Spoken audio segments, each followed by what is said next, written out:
Wa man a'rada an dzikri fa innalahu ma'isyatan dhanka. Siapa yang berpaling dari peringatanku, baginya kehidupan yang sempit. Nah, jadi teman-teman, barometer awal untuk bisa selamat dunia akhirat itu, dulu ada cerita bual. Cerita apa? Cerita bual. Bisa jadi pelajaran juga gitu. Ada tulisan di tepi jalan, dilarang jualan buah di sini. Siapa yang masih jualan dihukum dengan hukuman yang tidak biasa. Gitulah kira-kira pengumuman itu.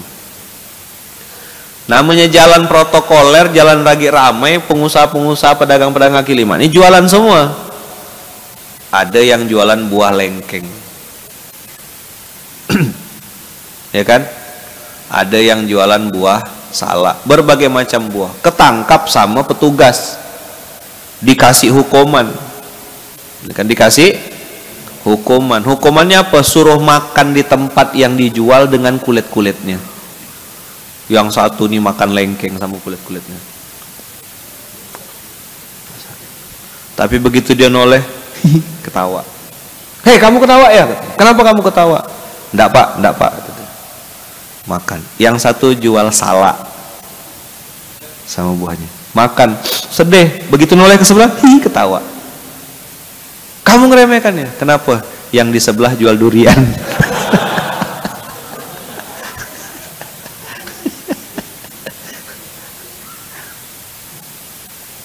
Apa tuh? Hati. Berpikir dari sudut pandang orang lain. Kalau aku jadi dia, gimana ya gitu. Misal, antum posisinya di bandara. Terus ada orang yang kerja membantu check-innya antum, santri bandara. Ngawal antum semuanya. Memudahkan urusan antum. Sambil ngobrol, sambil jalan antum tanya-tanya, berapa lama udah kerja di bandara? Sekian tahun. Berapa gaji kalau boleh tahu? Sekian. Oh, Masya Allah. Terus karena kita nih mungkin belum bisa ngasih apa-apa, kita kasih dia doa. Bang, abang nih besar pahalanya bang. Ngapa pula? Karena abang memudahkan urusan orang lain. Saya ingat sabda baginda Rasulullah, barang siapa yang memudahkan urusan orang lain, Allah akan mudahkan urusannya di dunia dan di akhirat. Besar hatinya kawan.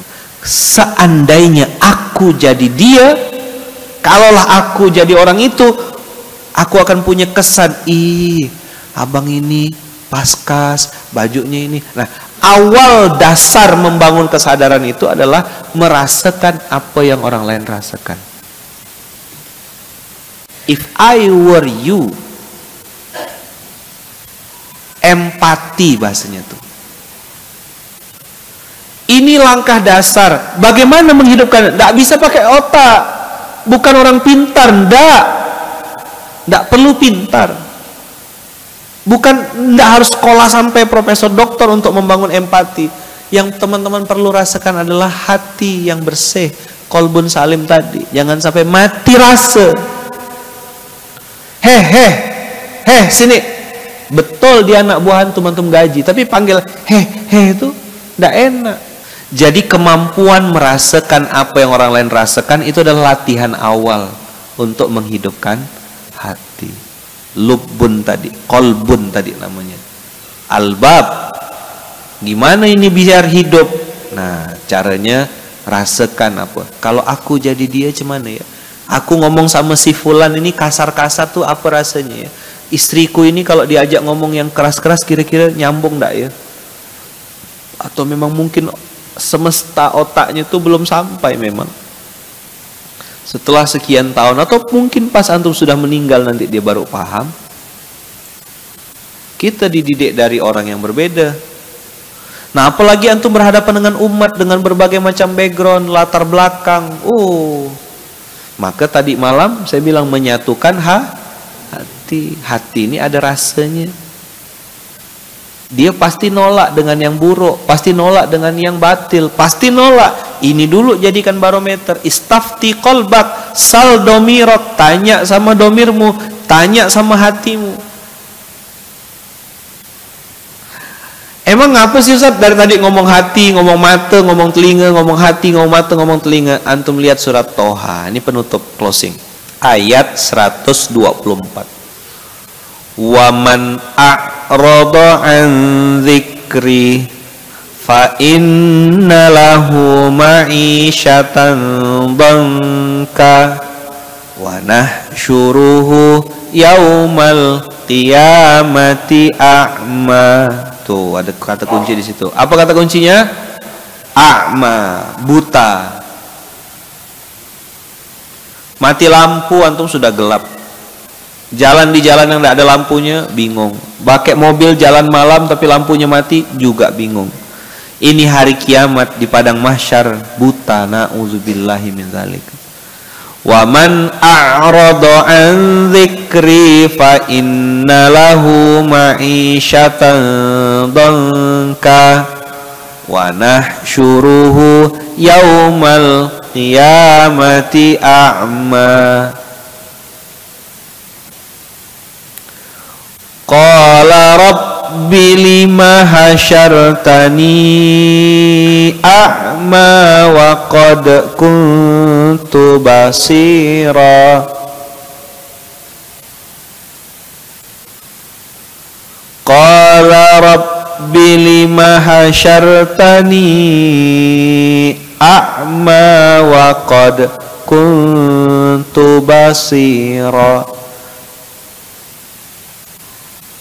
Apa dia bilang? Wa man a'rada an dzikri fa inna lahu ma'isyatan dhanka. Siapa yang berpaling dari peringatanku baginya kehidupan yang sempit. Punya rumah besar ya tidak bahagia, punya mobil banyak ya tidak senang, punya harta miliaran di rekening juga tidak bahagia, tidak tenang, gelisah, tidak berkah-berkah juga. Wa nasyuruhu yaumal qiyamati a'ma. Sudahlah di dunia kehidupannya sempit, di akhirat buta. Na'udzubillahi min dzalik. Protes orang ini. Qala rabbi lima hasyartani a'ma wa qad kuntu basira. Ya Allah, kenapa engkau bangkitkan aku dalam keadaan buta? Aku kan dulu bisa melihat. Berarti ini ayat untuk tunanetra atau untuk kita-kita semuanya nih? Kita semua yang hari ini bisa melihat. Akan ada kemungkinan protes begini. Allah jawab dengan sangat keras. Qala kadzalika atatka ayatuna fanasitaha wa kadzalikal yauma tunsa. Begitulah kau melupakan kami dulu di dunia, kata Allah, maka hari ini pun engkau dilupakan. Na'udzubillah. Kita balik nih, antum balik nanti setelah 1 minggu pulang ke rumah terus ketemu sama istri. Kamu siapa ya, kata dia. Tidur di luar. Gimana rasanya? Mama kita lupa sama kita. Saya anak ibu, saya tidak punya anak kayak kamu. Sakitnya luar biasa tuh. Ketemu sama anak, sini nak, sini nak. Anak, bapak ini siapa ya? Om, dari mana om, kata dia. Tak kenal dia. Tidak ada manggil abi, ayah gitu, tidak ada. Itu aja udah seram betul teman-teman. Baru di dunia. Nah gimana kalau yang melupakan kita adalah Rabbul Alamin yang menciptakan kita. Rabbul Alamin yang menciptakan kita. Wa kadzalikal yauma tunsa. Nah, jadi teman-teman, barometer awal untuk bisa selamat dunia akhirat itu menghidupkan hati, membangun empati, membangun rasa. Tidak bisa dibuat-buat, pura-pura nangis, pura-pura kasihan. Tidak bisa, harus turun ke lapangan. Itulah awal, modal dasar kenapa lahir pergerakan itu.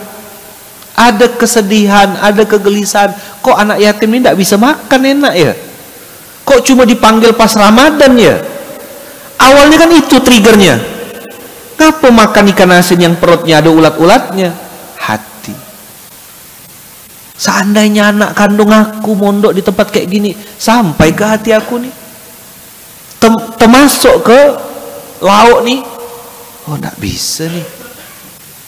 Habis itu Karena tahu tidak punya modal, tidak punya duit, cerita. Bapak ibu semuanya di sana ada pondok anak yatim semuanya sebagian besar. Sedih bapak ibu, makannya cuma ikan sama ikan asin yang kering yang perutnya sudah berulat, itu pun dikasih sama orang. Kalau pas tak ada lauk, bumbu mie instan itu diseduh dengan air hangat, ditaburkan di atas nasi. Telurnya 3 campur dengan tepung terigu. Ah, benar lah Ustaz. Di mana? Kami mau datang. Ayo Bu, saya tunjukkan tempatnya. Itu step awal. Apa modalnya? Pintar atau hati yang hidup? Nah, ini loh membangun kesadaran tuh. Oh, fenomena sekarang anak-anak muda habis digerus dengan keburukan. Ada yang lewat sosmed, ada yang lewat seks, ada yang video porno, ada yang macam-macam. Ini gimana kalau aku diam-diam aja nih? Berapa yang bisa diselamatkan? Berapa yang mau diajak? Nah, hidup hatinya. Ada kerisauan, ada kegelisahan. Ini kok rasanya tidak terima hati saya kalau anak-anak ini dicekokin dengan permainan-permainan yang tidak benar. Saya sebagai ayah harus ciptakan sekolah, ciptakan lapangan pendidikan, cari guru, bikin kurikulum, mikir. Berawal dari sebuah kerisauan, ketakutan untuk orang-orang jangan sampai jauh dari Allah. Itu hati yang hidup. Antum tidak ketemu itu. Maka saya bilang, apa pentingnya turun ke lapangan? Catat besar-besar. Apa pentingnya turun ke lapangan? Lapangan apa Ustaz? Nanya lagi. Apa pentingnya syahidan? Wa mubashshira wa nadhira. Kenapa syahid dulu? Ya ayuhan nabi, inna arsalnaka syahidan. Kami utus kamu ya Muhammad untuk menjadi syahid. Makanya Nabi Muhammad itu teman-teman berbeda sama nabi-nabi yang lain, tokoh-tokoh spiritual yang lain. Tokoh-tokoh yang lain itu tidak tersentuh. Apa istilahnya Bu Men? Untouchable. Pokoknya di atas, jauh tidak bisa diakses. Tapi Nabiullah Muhammad SAW yamshuna fil aswaq, berjalan di pasar.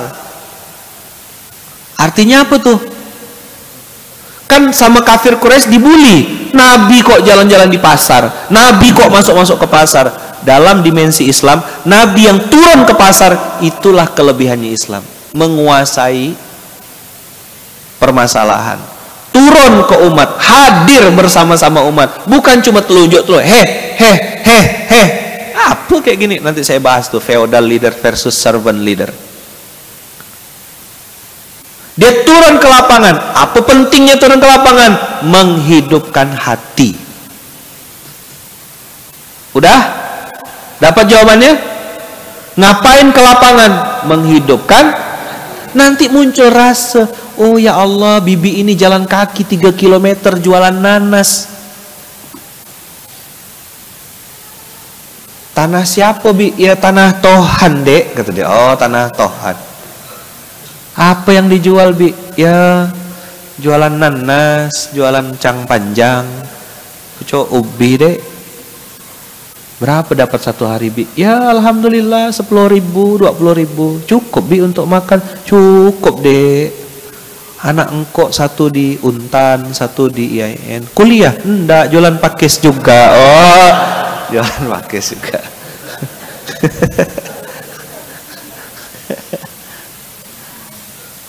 Itu bahasa Eropa.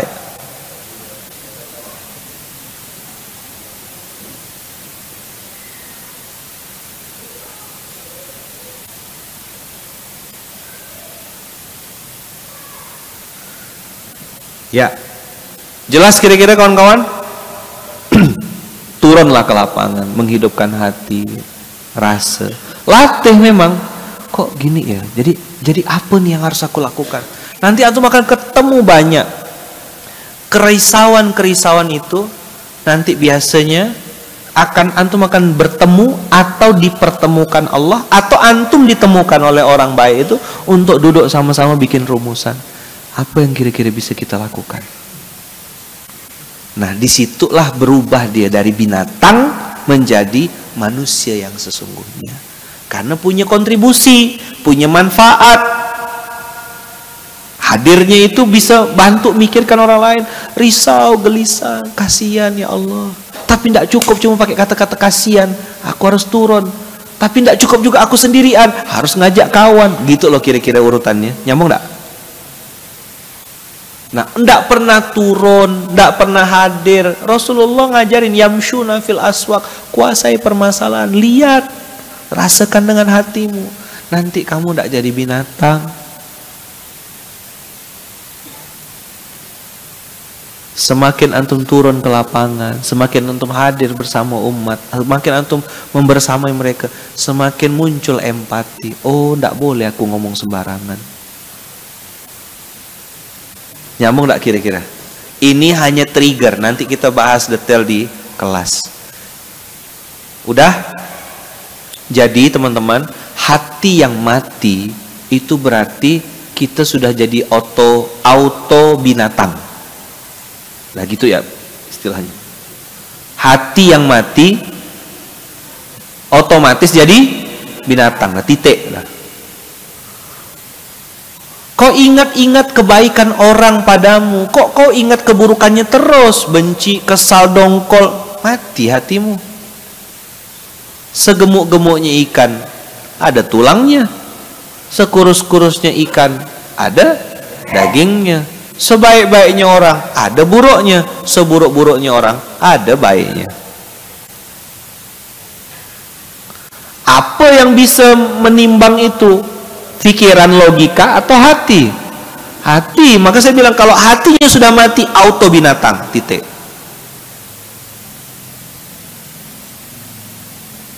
Maka Allah kasih alat tambahan, alat bantu, namanya mata, supaya bisa ngelihat, oh iya ini salah, tidak benar ini. Tapi apakah mungkin untuk diperbaiki? Mungkin. Orangnya mau memperbaiki, mau. Kasih tahu, salah ente, ini salah. Yang benar tuh begini, begini, begini. Ini yang harus diperbaiki. Nah, itu yang nanti kita akan belajar sama-sama. Oh, saya pikir selama ini saya benar, ternyata salah ya. Iya, ini dia Qur'annya. Begini ayatnya, Allah firmankan begini. Makanya tauhidnya benar, Qur'annya benar, masjidnya benar, clear, jelas directionnya tuh. Jadi makanya saya tuh lama ngerenung, kenapa Rasulullah memilih kata-kata aku tinggalkan dua warisan kepadamu, kata Rasulullah, Al-Quran dan Sunnah. Wa in tamassaktum bihima, kalau kau berpegang teguh kepadanya, lan tadillu abadan, kamu tidak akan pernah tersesat selama-lamanya. Lihatlah orang-orang hari ini yang tidak pegang teguh sama Quran dan Sunnah, lihat hidupnya. Bayangkan tadi malam ada orang cerita sama saya, Ustaz, saya punya duit 50 juta sebulan gaji, punya utang, gitu ya. Tidak boleh sebut masa songko itu, tidak boleh. Masa 50 juta sebulan punya utang masih?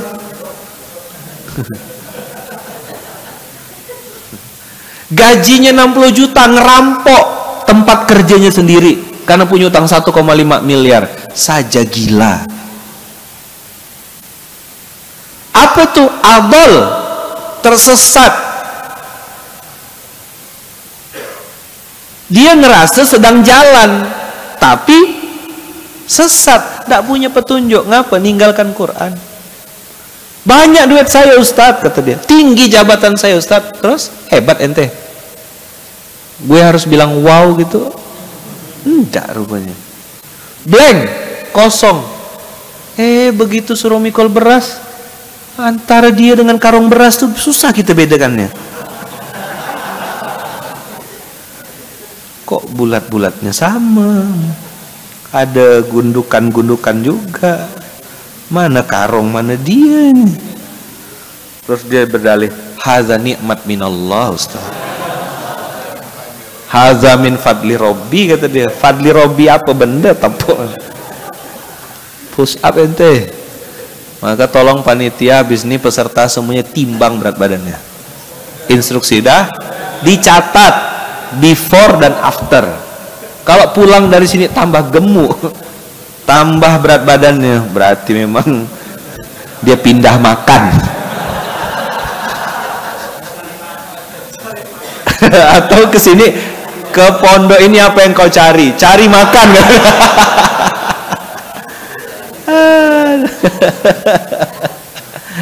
La ilaha illallah Muhammadar Rasulullah. La haula wala quwata illa billah. La haula wala quwata illa billah. Mudah-mudahan Allah jaga kita semuanya. Allah lindungi, Allah berkahi. Jadi modal utama tuh hati. Hidupkan dia dengan turun ke lapangan. Rasakan apa yang orang lain rasakan. Berpikir dari sudut pandang orang lain. Itu cara-cara mudah untuk memancing empati itu. Tak boleh aku begini. Domirnya akan hidup. Nah nanti saya bilang, maka tadi kalimatnya kan, kalau orang itu hatinya mati, auto binatang. Sudah. Pasti dia jahat, egois, rakus, mau menang sendiri, kasar, bengis, ketus, langsung auto binatang. Jadi kalau kita ngomong sama dia itu sama kayak ngomong sama ayam. Ayam KUB masih bagus betelok. Ya, ini betelok tak bisa dah. Ayam tuh teman-teman mati ada manfaatnya. Kalau masih hidup namanya ayam apa? Begitu mati jadi geprek, jadi penyet, jadi crispy, jadi filet, jadi chicken chop, bagus-bagus namanya. Ba'da mautiha. Setelah wafatnya itu dia berubah jadi makhluk yang jadi sesuatu yang lebih baik. Tapi manusia apalah namanya, profesor, doktor, pengusaha, dosen, guru, ustadz, kiai, mati satu namanya bangkai. Apa namanya? Bangkai. Tepuk, bangkai. Cuma satu nama ente, bangkai. Nggak ada chicken chop, edes crispy gitu, nggak ada. Nggak nafsu orang nak makan ente.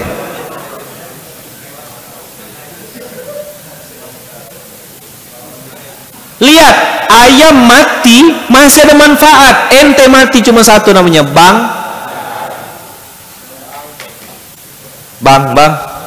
ya, bang apa? Bangkai. Coba panggil sebelahnya, bang gitu. Bang apa? Bangkai.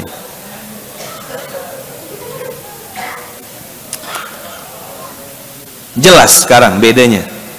Tahu antum kenapa harus menghidupkan hati itu? Binatang. Balhum adol kata Allah. Bahkan mereka lebih sesat daripada binatang. Kok bisa Allah nyindir sampai binatang saja udah jelek, balhum adol lagi? Kenapa lebih sesat? Ya karena binatang itu kalau mati ada manfaatnya masih. Manusia mati udah tidak ada fungsinya sama sekali. Lihatlah kelakuannya. Mana ada segarang-garangnya harimau tuh tak sampai rasanya dia nak bunuh anaknya sendiri.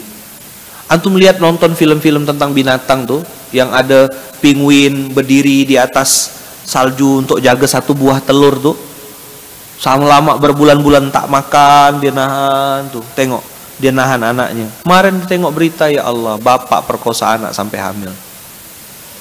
Itu yang dibilang Allah balhum adol. Ikan arwana tuh kalau nyimpan benihnya kan di mulutnya tuh kan, di mulutnya tuh lama-lama berapa bulan, berapa lama Allah kasih. Itu pakai hati nurani. Ya Allah, ikan itu hatinya kolbun salim gitu lah. Ya enggak lah, masa ikan pakai kolbun salim. Itu insting. Kucing di rumah saya itu punya anak 4 kan. Anak satunya tuh tak ada, 3 ya dia. Ngeong-ngeong kayak apa? Ngapa nak? Di rumah tuh kan kucing dianggap anak. Ya, jadi kalau ngomong sama Fayat, buang tai adik-adiknya tuh. Iya, saya ngomong sama Fayat tuh gitu. Tai kucing kan misalnya gitu kan, buang tai kucing adik-adiknya tuh. Ini adiknya siapa adiknya? Gelisah dia, ribut. Ngapa nak? Tengok. Oh ya cuma 3, sebentar saya carikan.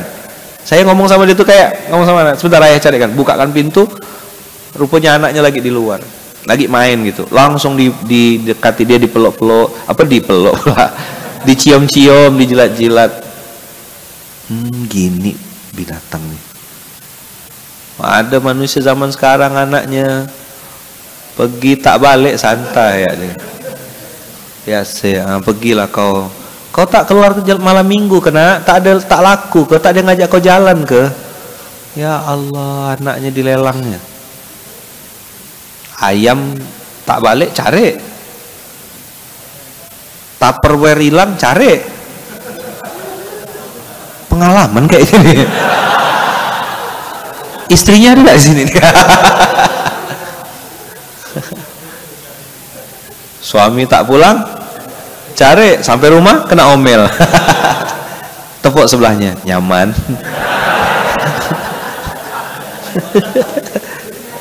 Kok ketawanya agak beda yang ini nih?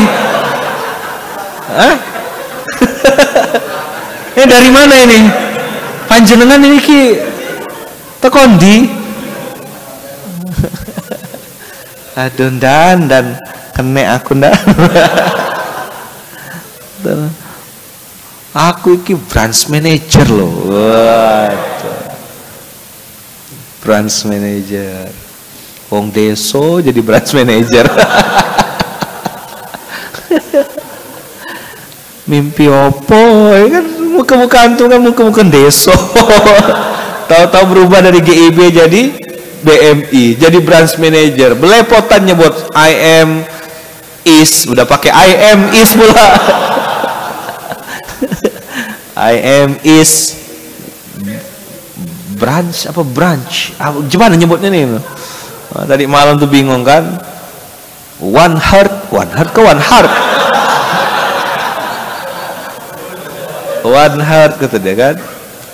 One perception ya kan. One purpose ke purpose. Kak tidilah itu.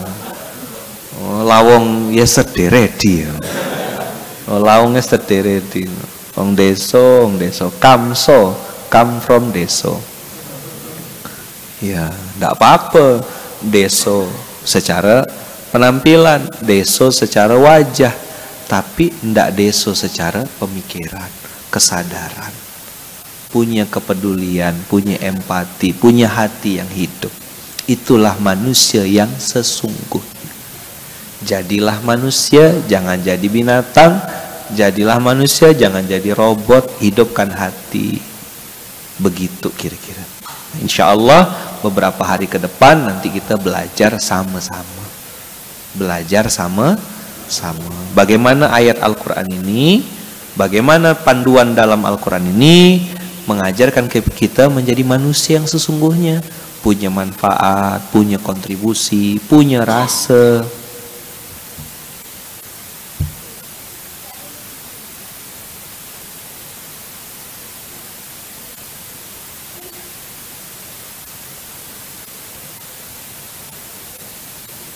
Ada yang mungkin protes, mayat Ustadz kalau bangkai, wow kasar kali ya, benar-benar macam binatang. Gimana nanggapinnya?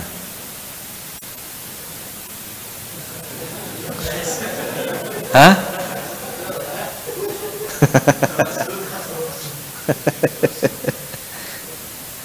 Iya, betul.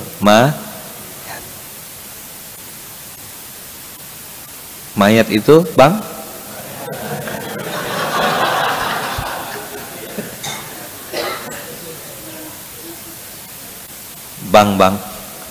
jadilah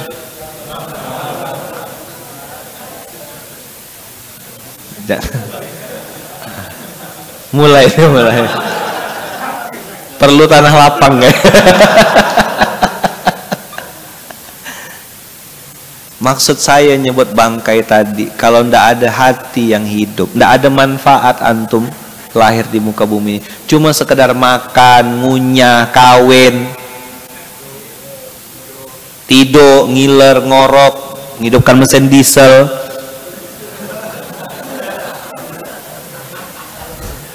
Siapa yang tadi malam dieselnya hidup? Makanya antum belajarlah cari genset yang silent tuh loh.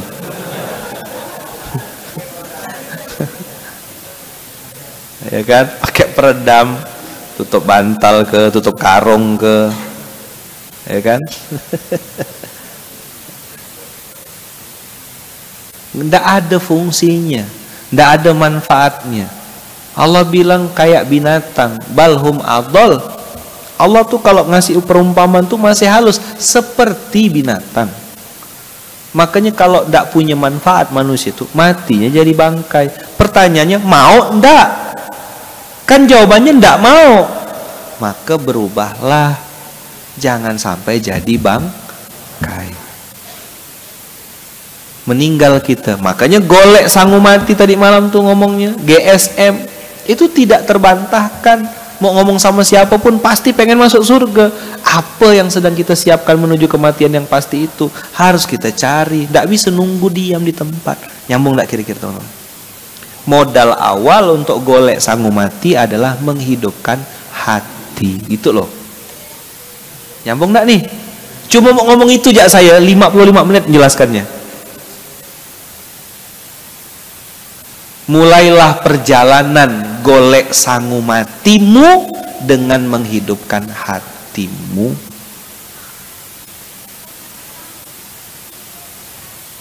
Pakai domir, pakai hati nurani, istafti kolbak. Pendek sebenarnya materi. Tapi kalau saya bilang hidupkanlah, mulailah perjalanan golek sangu matimu dengan menghidupkan hatimu. Subhanakallahumma wa bihamdika. Tidur antum pasti habis itu. Ini ya kayak gini masih digebrak meja masih tidur. Beda.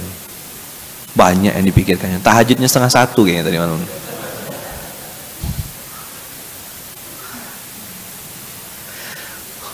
Jadi ulang lagi.